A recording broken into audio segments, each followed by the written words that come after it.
In America, we worship fame. We believe stardom is protection. We are wrong.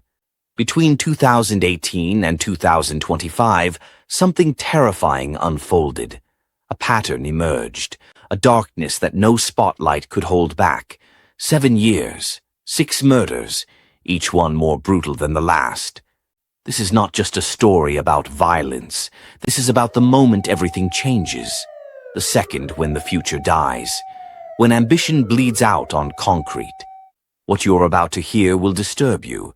These weren't fictional deaths in movies. They were real human beings, snuffed out in their prime, their potential erased forever. And in most cases, the world still doesn't know who pulled the trigger. The celebrities you're about to meet thought they were untouchable.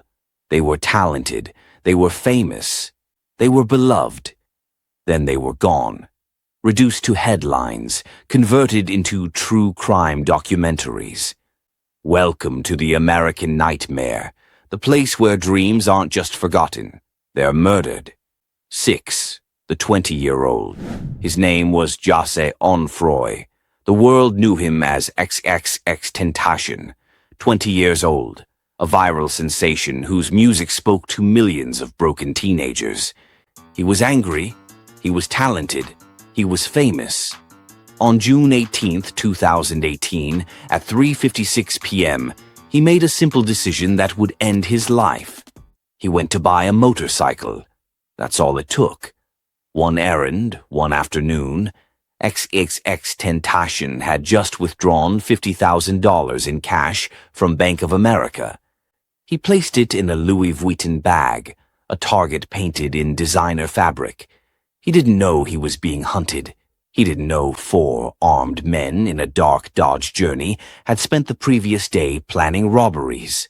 At 3:30 p.m., he arrived at Riva Motorsports. The parking lot was exposed, perfect for predators. The Dodge Journey pulled in behind him. 2 masked gunmen emerged, moving with terrifying purpose. At his driver's window, a brutal struggle erupted, 45 seconds of desperation before gunfire exploded. 8 rounds, rapid, deliberate, calculated. The shooter didn't hesitate, didn't flinch, just pulled the trigger again and again, emptying ammunition into a car occupied by a 20-year-old boy who simply wanted to buy a motorcycle. The gunshot wounds were devastating. Multiple rounds pierced his body. His life drained away on hot Florida concrete. He was transported to Broward County Hospital, where he was pronounced dead at 5:30 p.m. Jose Onfroy, the 20-year-old musical prodigy, was gone. Murdered for $50,000. Murdered because he was in the wrong place at the wrong time. But the horror wasn't finished. The hunters caught. Surveillance footage was devastating. Security cameras had captured everything.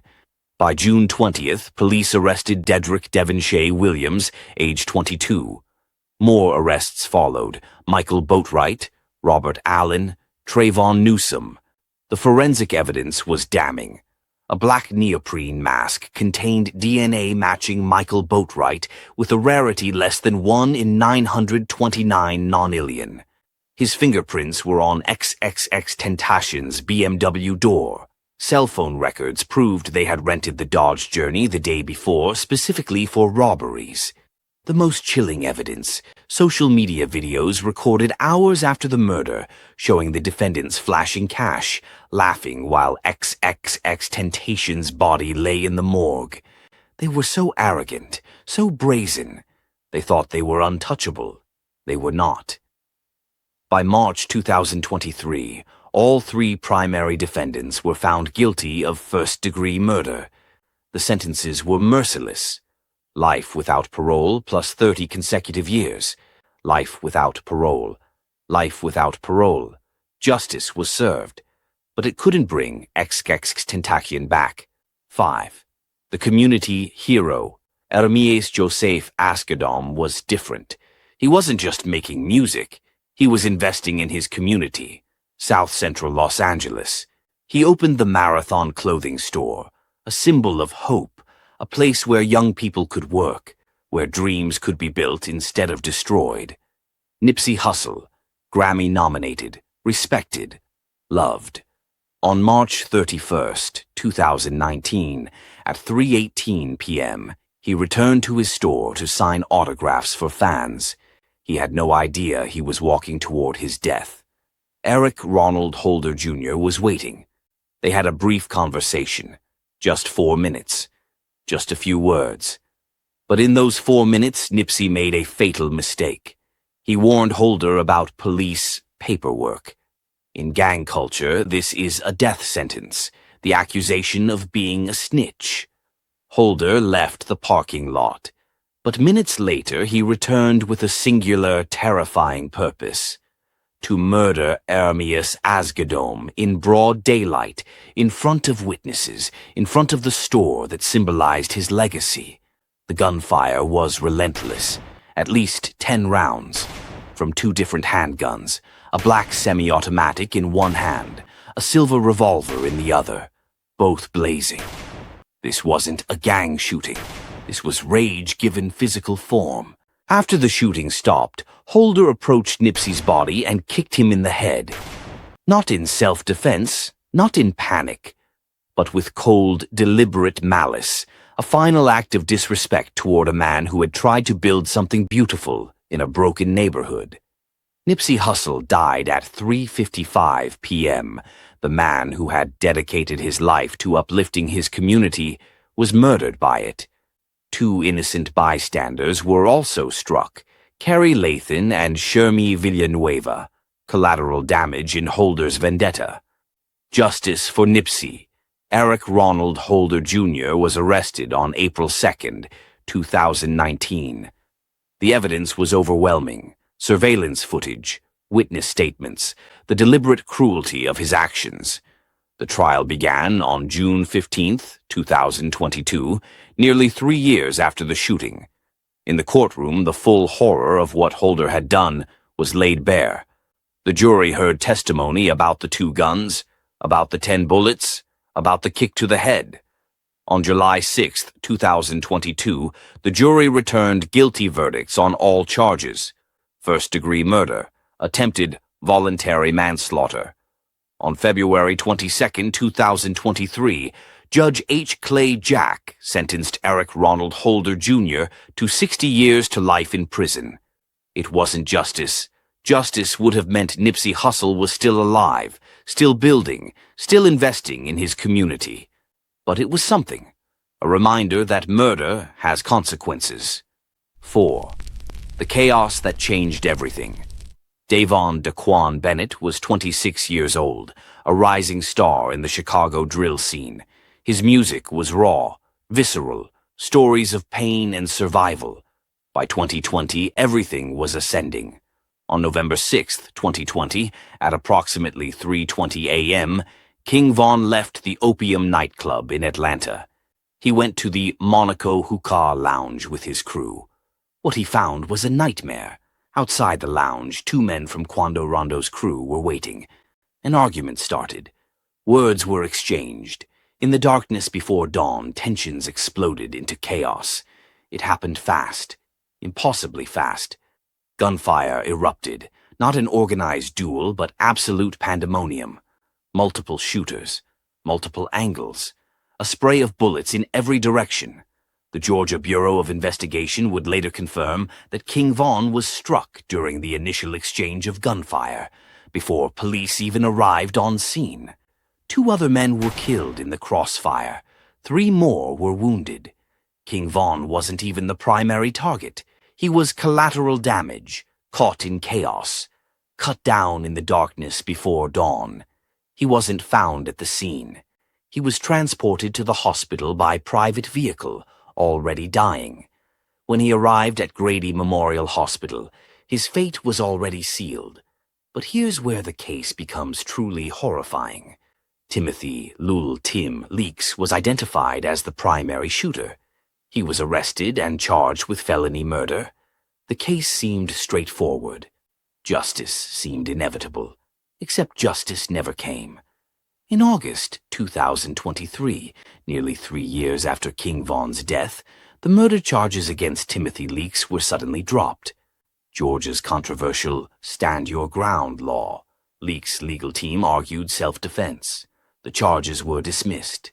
King Von's killer walked free. But the horror escalated. In October 2024, 4 years after King Von's murder, federal authorities arrested Lil Durk, King Von's close friend and mentor, on federal murder-for-hire charges. The accusation: orchestrating a plot to kill Quando Rondo in retaliation for King Von's death. Murder spawning murder. Revenge breeding revenge. A chain reaction of blood and vengeance. King Von's case remains technically unresolved. The shooter walks free. Justice remains denied. 3. The Brazen Daylight Execution. Rakeem Hashim Allen made his name with the 2016 hit Fleek. Philadelphia-born, East Coast sensibilities in a West Coast industry. By 2022, he had established himself as a legitimate artist with a loyal fan base. On September 12, 2022, at 7:59 p.m., PNB Rock sat down to eat at Roscoe's House of Chicken and Waffles in South Los Angeles with his girlfriend. It's a legendary restaurant, a cultural institution. A gunman entered the restaurant. He moved with purpose, with intention, with absolute certainty. He walked directly to PNB Rock's table and opened fire. Multiple gunshots in a crowded restaurant in broad daylight in front of dozens of witnesses. This wasn't a gang shooting. This was an execution. A targeted, planned, deliberate assassination carried out in front of innocent people eating their dinner. After the gunfire stopped, the shooter robbed PNB Rock, taking jewelry and personal items from the dying man. Then he fled, leaving behind a shattered restaurant, traumatized witnesses, and a dead rapper. As of December 2024, PNB Rock's murder remains unsolved, completely unsolved. No arrests, no convictions, no justice. Think about that. A man was murdered in front of dozens of witnesses, in a restaurant with security cameras, in the middle of Los Angeles, one of the most heavily policed cities in America, and his killer walks free. The footage exists, the witnesses exist, the evidence exists, but the murderer remains a ghost, a shadow, an unnamed killer who executed a rapper in public and disappeared into the city's labyrinth. This case represents something deeply terrifying. Celebrities can be murdered in the most public, documented, witnessed way imaginable, and the killer can simply vanish. Justice doesn't arrive. The system doesn't work. 2. The dice game that became a grave. Kirsnick Kari Ball was the youngest member of Migos, the platinum-selling hip-hop trio that had dominated the industry for years. While Quavo and Offset commanded the spotlight, Takeoff was the silent force, the craftsman, the producer perfecting the sound. By 2022, he was stepping into his own spotlight. His album, The Last Rocket, had just been released. The future was his to claim. On November 1st, 2022, at approximately 1 a.m., Takeoff attended a private after-hours party at 810 Billiards and Bowling in downtown Houston. A high-stakes dice game was underway, the kind where 6 figures exchange hands in minutes, the kind where egos clash. Takeoff wasn't involved in the game. He was there to celebrate, to party, to enjoy his success. He had no idea he was walking into a powder keg about to explode. Around 2 a.m., bowling alley staff began attempting to close the establishment. By 2:30 a.m., a large crowd had gathered near the front doors. Tensions were rising. Arguments were escalating. The energy had shifted from celebration to something darker. At 2:34 a.m. CST, chaos erupted. An argument over the dice game exploded into gunfire. 2 distinct shooters, 10 shell casings, multiple victims, and in that horrifying moment, Takeoff was struck twice, once in the head, once in the back. He was not involved in the argument. He was not playing in the game. He was simply a bystander caught in the wrong moment, experiencing the wrong violence. 2 other people were also shot. Joshua Washington, Quavo's personal assistant, was struck by a stray bullet. Sidney Leday was shot and wounded. Takeoff wasn't even the primary target. He was transported to the hospital. He was pronounced dead shortly after arrival. Takeoff was gone. Patrick Xavier Clark, age 33, was arrested and charged with murder on December 2nd, 2022. But as of 2025, the case remains pending trial. Clark posted a $1 million bond and was released under house arrest with a 7 p.m. curfew. He maintains his innocence. 2 years. Still no conviction. Still no closure. Justice delayed is justice denied. 1. The Actor and the Crime of Passion. April. Denise Jace was a champion, a genuine athlete. She was the 2011 world champion in the women's over 35 4x100-meter relay, ranked as high as number 5 in the United States. A financial aid counselor at Biola University, helping young people achieve their dreams. A wife, a mother, a woman with everything to live for. Her husband was actor Michael Jace, known for playing Officer Julian Lowe on the television series The Shield. They had 2 young sons, nuclear family in the Hyde Park neighborhood of Los Angeles. But Michael Jace was unraveling. He had been unemployed for 6 years, 6 years without work, 6 years of financial decline and shame. He was filing for bankruptcy, watching his life collapse while his wife thrived. The resentment built, the anger crystallized. On May 19, 2014, Michael Jace made a decision. He would wait for his wife to return home from a youth baseball game. He would wait for their 2 young sons to be nearby. And then he would shoot her. April came home around 8:30 p.m. The argument began immediately, about finances, about divorce. Michael Jace was not willing to accept that reality. He had a revolver, his wife's father's gun. He shot April once in the back while she was in the living room. She fell. He dragged her into the hallway, and then he shot her twice more in the legs. The woman who had trained her entire life, shot in the legs, executed by the man she married. Their 8-year-old son watched. He heard his father say, "If you like running, then run to heaven," before the final gunshots. Michael Jace didn't flee. He sent a text message to April's mother. "Come to the house. I shot April." The trial was swift. The jury deliberated for less than 3 hours, guilty of first-degree murder. On June 10, 2016, he was sentenced to 40 years to life in prison.